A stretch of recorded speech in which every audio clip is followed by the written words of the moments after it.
God. I'm Pastor G. Welcome back to Christian Living Radio and Christian Living TV.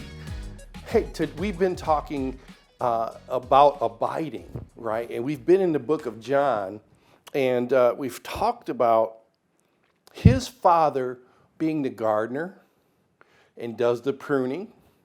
We talked about Jesus asking us just to hear the word he spoke and abide by that word. And but I want to take it a little bit further as we stay in John chapter 15, verse 5. And it says, I am the vine, you are the branches. If a man remains in me and I in him, he will bear much fruit. Apart from me, you can do nothing. If anyone does not remain in me, he is like a branch that is thrown away and withers. Such branches are picked up, thrown into the fire, and burned. Wow. So, I think Jesus is making it pretty clear that he wants us to abide in him, right? And remain in what he's trying to do with us. The pruning process, it can be very bitter at times. It can be very hard for us. I don't know what you're going through. I don't know what your circumstances are, but I know that I have been through some pruning. I've had to shed some limbs. Some branches were broke. Some things were pruned off of me.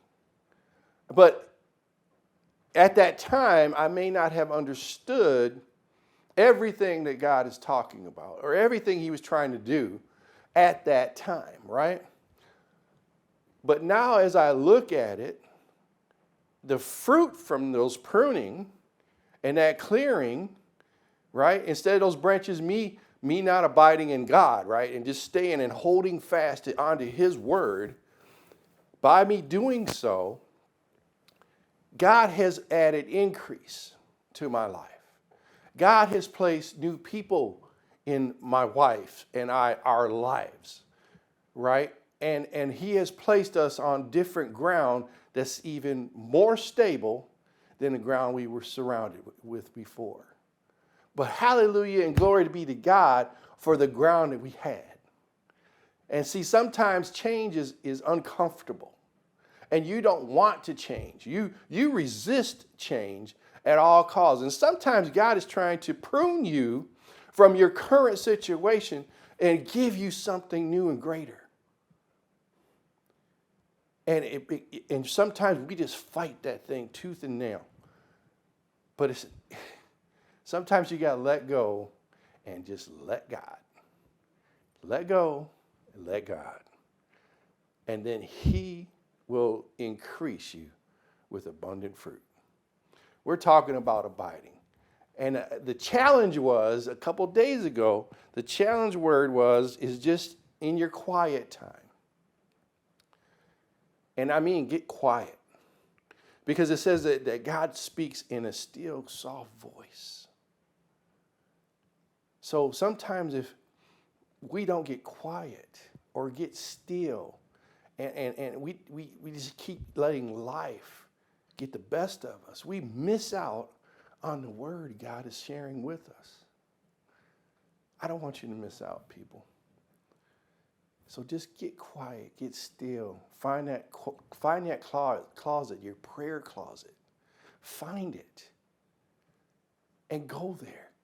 And then just be quiet. Just close your eyes, pray, and watch what God does. I'm Pastor G. This is your daily bread. You're listening to Christian Living Radio and watching Christian TV. It's going to be, we're trying to add increase this year. That's been my prayer, that God gives me words to speak to you and abundance to give to you, to bless you the best that he can, to the best of his abilities. And that means that in that prayer, he can give us all that we can ever imagine or think of. You can't even understand what that prayer means yet, because it's a blessing on your life. So I'm Pastor G. May God's best be yours. We'll see you soon.